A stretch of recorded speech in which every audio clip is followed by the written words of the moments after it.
നമ്മളിപ്പോൾ എത്തിയിരിക്കുന്നത് മസ്കറ്റിൽ തന്നെ ഒരു ഫേമസ് ആയിട്ടുള്ള സൂവിലാണ്, സഫാരി വേൾഡ്.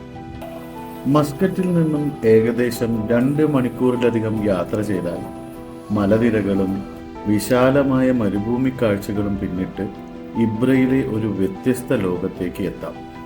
അതാണ് സഫാരി വേൾഡ്.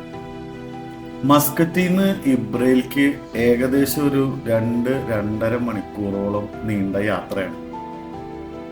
വലിയ ബോറടിയൊന്നുമില്ല, കാരണം അത്യാവശ്യം നല്ല വിഷ്വൽസ് ആണ് പോകുന്ന വഴിക്ക് മുഴുവൻ. നല്ല രസമുള്ള മലകളും നല്ല വൃത്തിയുള്ള റോഡും, പിന്നെ ഇന്ന് വലിയ ട്രാഫിക് ഒന്നും ഉണ്ടായിരുന്നില്ല റോഡിൽ. അതുകൊണ്ട് കുറച്ച് സുഖമായിട്ട് വണ്ടി ഓടിച്ച് പോകാൻ പറ്റി.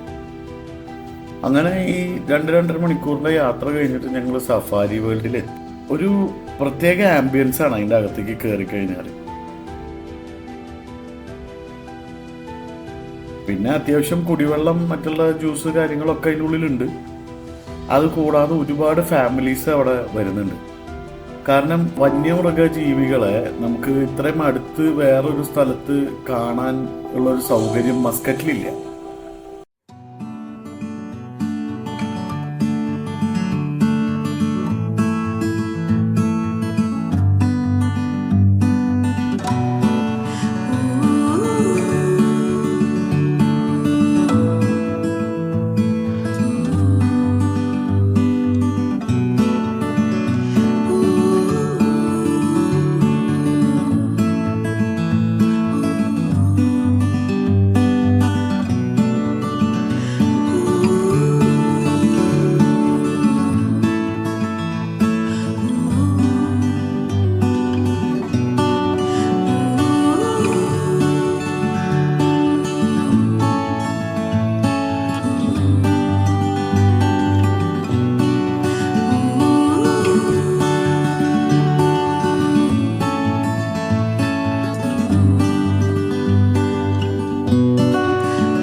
നേരം കണ്ട ഈ ബിഗ് ക്യാറ്റ്സ് ഉണ്ടല്ലോ, ഇവര് കൂട്ടിലാണെന്നും പറഞ്ഞിട്ട് അവരുടെ ബേസിക് ഒരു ഹണ്ടിങ് നേച്ചറൊന്നും പോയിട്ടൊന്നുമില്ല.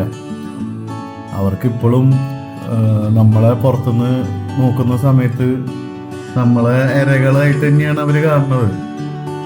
അവർക്ക് നമ്മളെ അറ്റാക്ക് ചെയ്യാനുള്ള എല്ലാ താല്പര്യവും അവർ കാണിക്കുന്നുണ്ട്.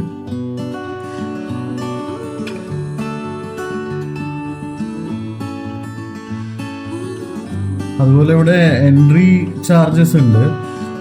ഗ്രൂപ്പായിട്ട് പോവുകയാണെങ്കിൽ പെർ ഹെഡ് 3 റിയാലാണ് ചാർജ് ചെയ്യണത്. ഇൻഡിവിജ്വലായിട്ട് പോവുകയാണെങ്കിൽ അവർ 5 റിയാൽ വെച്ച് മേടിക്കുന്നുണ്ട്. അതുപോലെ ഒരിക്കലെങ്കിലും ഈ സ്ഥലം ഒന്ന് വിസിറ്റ് ചെയ്യണം. ഫാമിലിയൊക്കെ ആയിട്ട് പിള്ളേർക്കൊക്കെ വന്നു കഴിഞ്ഞാൽ നല്ല എൻജോയ് ചെയ്യാൻ പറ്റുന്ന സ്ഥലമാണ്. എല്ലാവർക്കും സന്തോഷമായിട്ടൊരു 1 ഡേ ട്രിപ്പ് പ്ലാൻ ചെയ്യാൻ പറ്റുന്ന ഒരു സ്ഥലമാണ്. ഞങ്ങൾ വീഡിയോ ഇവിടെ അവസാനിപ്പിക്കുകയാണ്. വീഡിയോ എല്ലാവർക്കും ഇഷ്ടപ്പെട്ടു എന്ന് വിചാരിക്കുന്നു.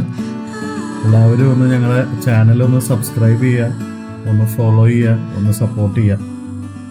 Thank you.